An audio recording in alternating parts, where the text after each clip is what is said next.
Awesome. Hi, I'm Jack Jose. I'm the president of the board of Ohio Students for Gun Legislation, a registered 501c4 political advocacy group. Welcome to our podcast where we talk with experts working to prevent gun violence. We share advice, strategies, legislative ideas, and we offer steps you can take to reduce the devastating toll guns take on American lives every year. And today, I cannot overstate how excited we are to be talking with Fred Gutenberg. Asking questions, we'll be joined by Ellie Jose, who's OSFGL's digital director. But first, here to introduce our guest and get us started is Ohio Students for Gun Legislation founder and executive director, Ethan Nichols. Hi, everyone. I want to thank you all for tuning in today with us and watching all of these amazing videos that we've been putting together for our YouTube and social media presence. And I want to thank today Fred Gutenberg for joining us today. Fred is a powerful advocate for gun reform, and for the laws and legislation that we need nationwide to end the devastating toll of gun violence. Fred, I was wondering today if you wouldn't mind introducing yourself a bit, talking a little bit about your background and why you got involved in this fight. So,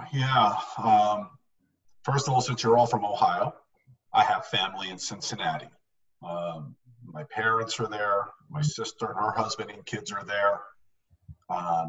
And as I think you all probably know, back on February 14th, 2018, my daughter was, for many people, a statistic, but for my family, something far worse. She was a victim of gun violence.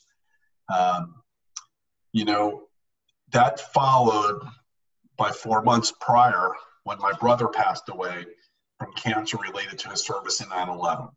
So we've lost two family members to truly national American tragedies.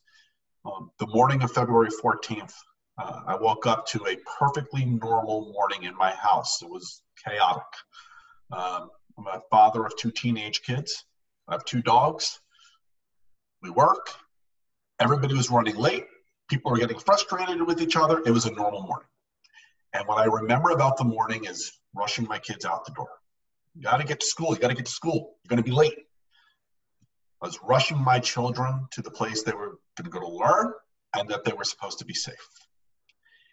I was so busy rushing them out the door that my last words were not, "I love you."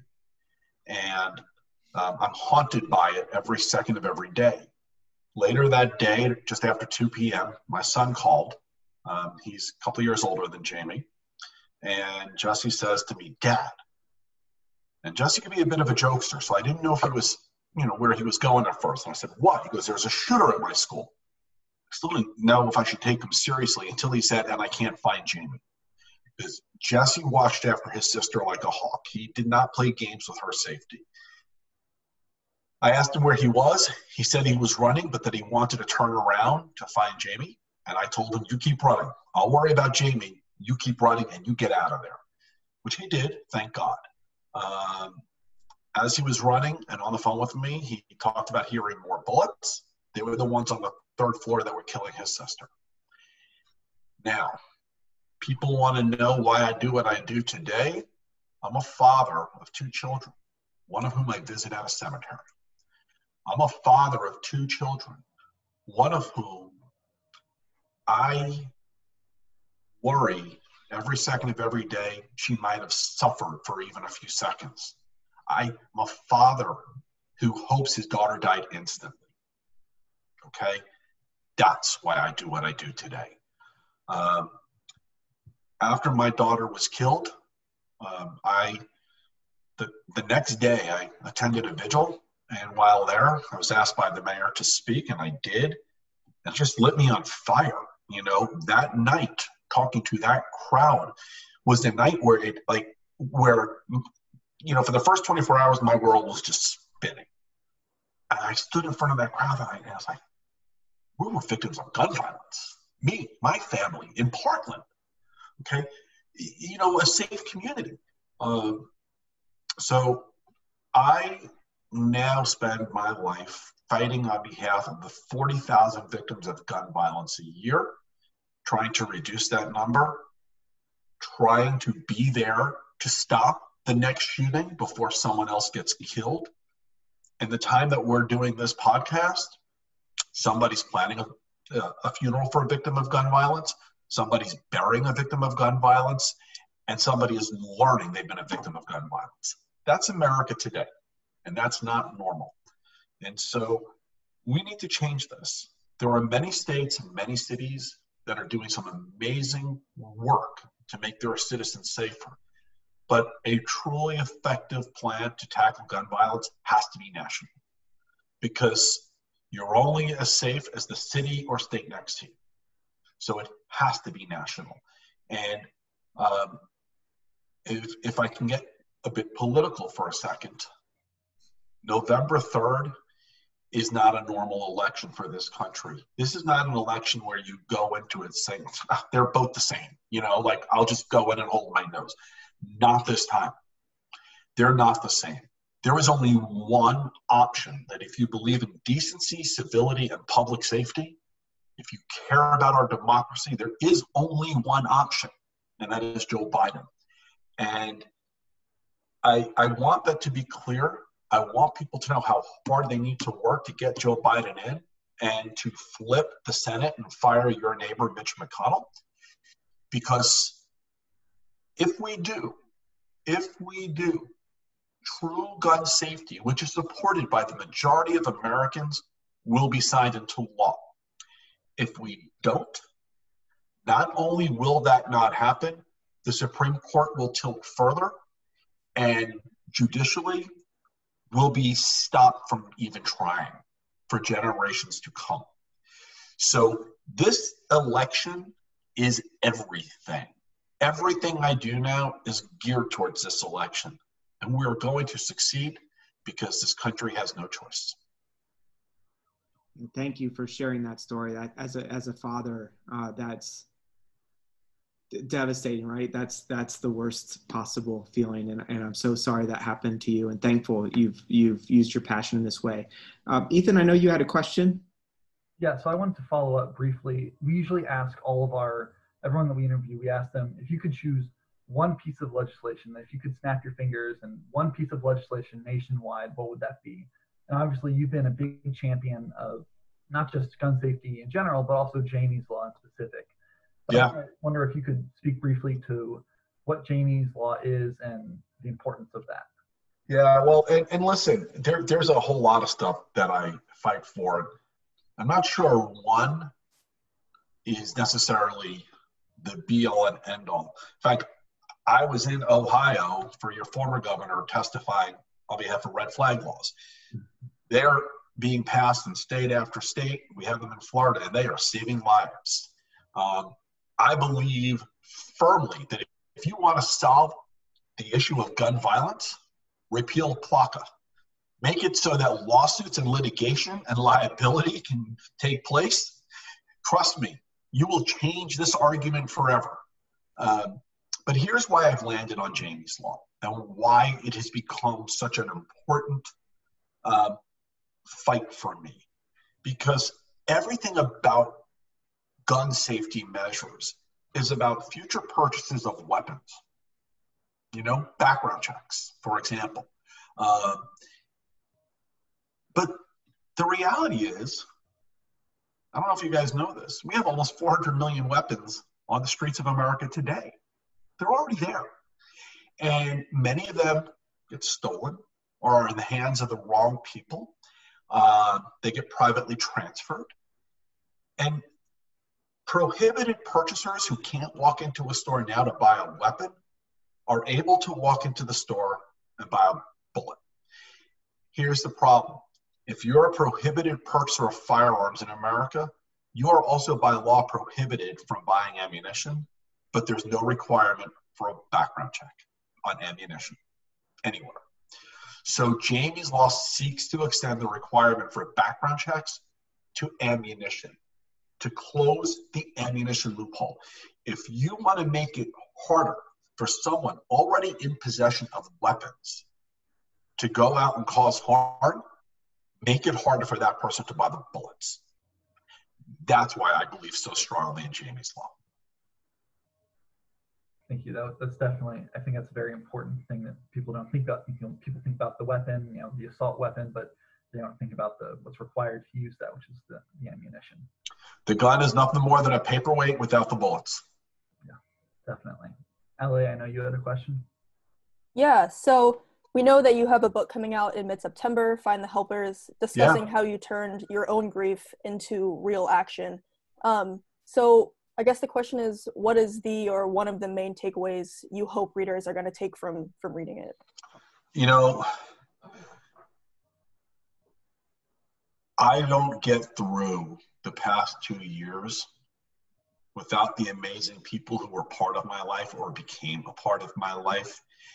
And while I write about some really amazing people who everyone knows, like how I've become connected to Vice President Biden or Speaker Pelosi, or your former governor, who I spent a day with, who truly I had one of the most meaningful days of my life with, because we spoke a lot about faith, and really unique person.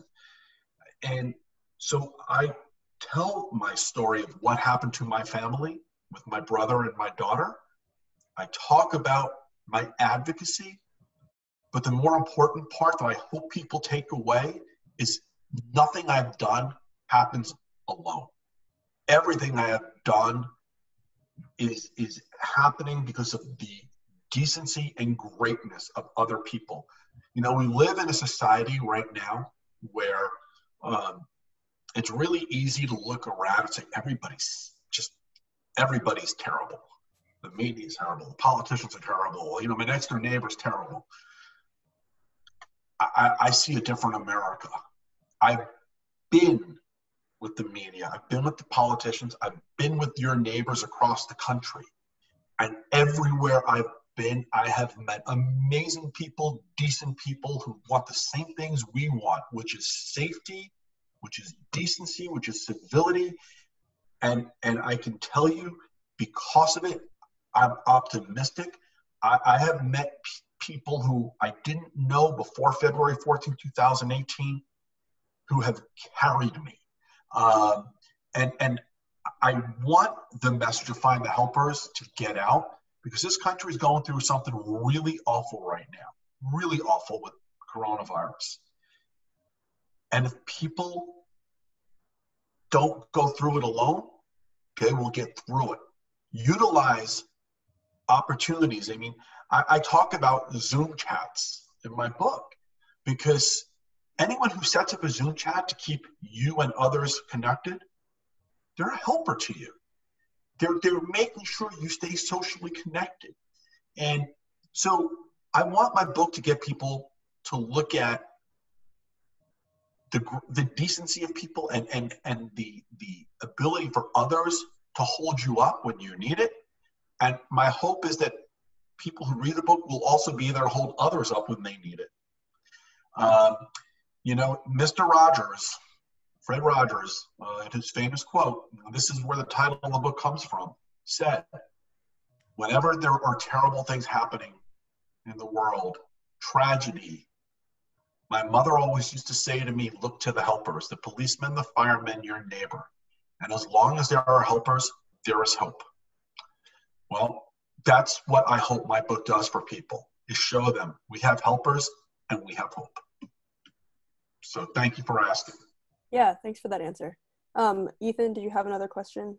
Yeah, I wanted to follow up. So if you can envision something, one win for the gun violence prevention movement that would be bipartisan, what would your one bipartisan win for the gun violence prevention movement be?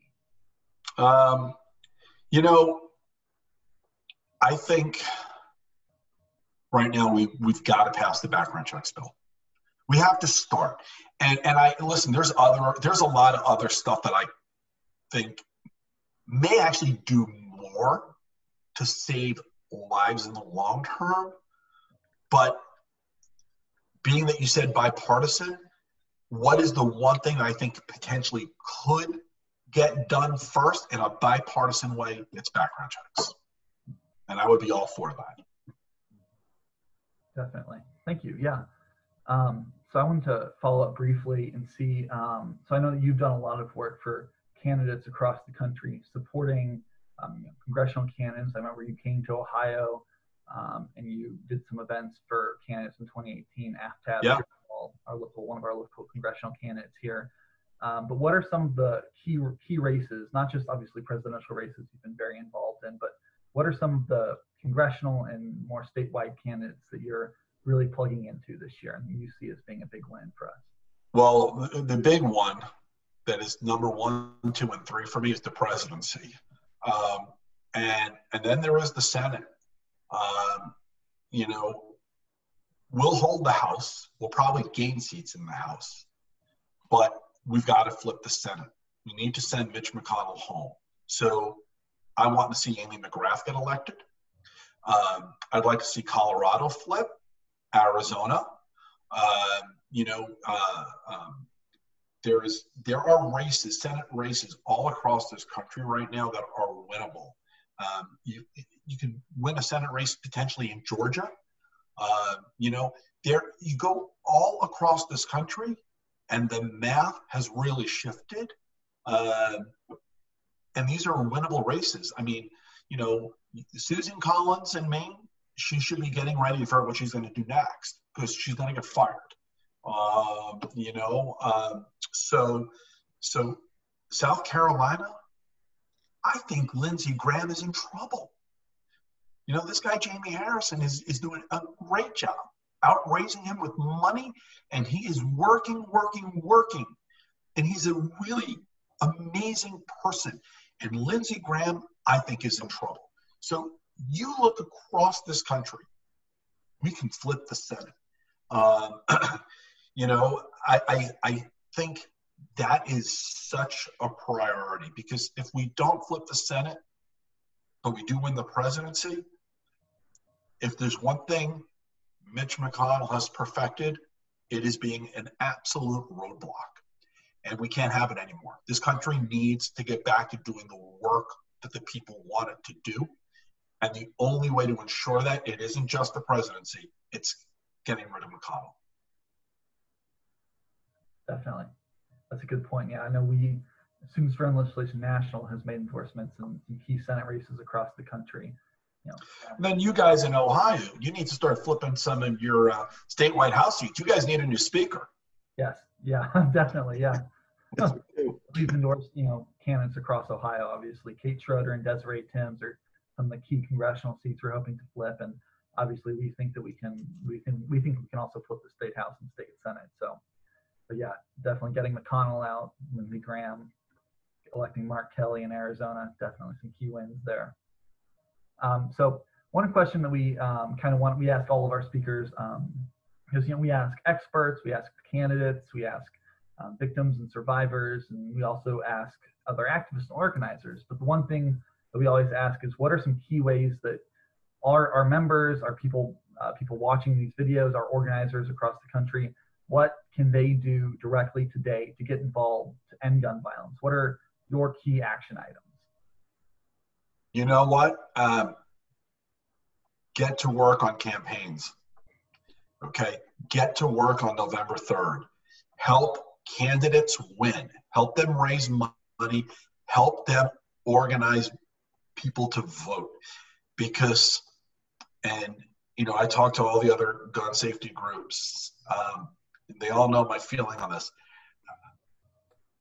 All of the gun safety work that we want to do becomes completely irrelevant if November 3rd isn't successful. And I don't want to be overly dramatic, but it's over. It is over. So if you believe in gun safety and you want to get it done, you get to work for the presidential campaign. You get to work for your local candidates. You utilize whatever social media platform you have to highlight races across this country where you can help. Everything comes down to November 3rd.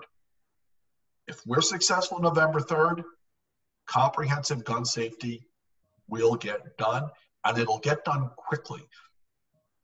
Our next president believes in this. He wants to do this. Awesome. Thank you so much. Do we have any last questions from Ellie or Jack? Yeah. So telling Jamie's story through your talks, discussions, your book coming out is very touching and powerful to everybody. How do you think that telling her story has been effective in advocating for gun violence prevention and changing the minds of people who may not agree with this movement? You know, and I talk about this in the book, I struggled at first with what exactly I wanted to do. I knew I wanted to be someone who got involved in this fight for gun safety, but this was a fight that's gone on for decades without a whole lot of success. And you all know my Cincinnati family, and they're very opinionated. They, of course, all wanted to tell me how to do it, and I had to tell them, stop. Nobody's going to tell me how to do it because I haven't seen it work yet. And I woke up one day, my best friend said to me along the lines of, you talked about needing a purpose. He goes, now you have your purpose. He goes, I know you're going to figure this out. And the next day I woke up and I did. I decided I'm going to continue doing this as nothing more than Jamie's dad. Not a policy wonk. I'm not interested in running for office. I am interested in being my child's dad, responding to what happened to my child. And because I've never tried to be anything but Jamie's dad, my emotion has always been there with me. And I think the emotion and the honesty is something that people have gravitated towards. I have shared every personal detail of how I feel on days where I'm feeling like I just want to share this amazing memory of my daughter because it made me smile, and on days where I'm falling apart because of a memory from my daughter that just broke me. I share it. I've shared pictures of her graveside because I'm Jamie's dad. That's where I visit her, and people need to know that. I haven't tried to be anything but Jamie's dad. So for the rest of my life, I'm not in this to be a politician. I'm in this to continue being a father of two kids, one of whom I get to be with and one of whom I don't. And my guilt over having never put my voice into this before it was my kid is something that I'll never heal from. And so I won't ever stop doing this until I know we're on the path to ensuring it's not somebody you love. Well, I'm sorry on behalf of everyone that's how you came to this fight. But we're glad you're here. Thank you. Thank you so much for joining us today. I think that's about all the time we have for today, but I want to thank you so much for joining us today and answering our questions and sharing your story with us. Thank you all. Be safe, be well, get to work on November 3rd. 102 days. We're going to do it. So take care. Take care, Fred. Thank you so much. Bye now.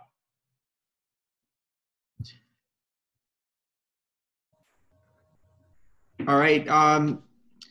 Thank you guys so much for joining us. Ethan, you want to lead us on out here? Yeah, so for all of you watching with us today, if you can go to our website, studentsforgunlegislation.org, you can sign up to join us to receive email updates, follow us on social media, donate to support our organizing efforts, find endorse candidates in your area, and more. So I encourage you to go to our website, studentsforgunlegislation.org, and donate or sign up to learn more.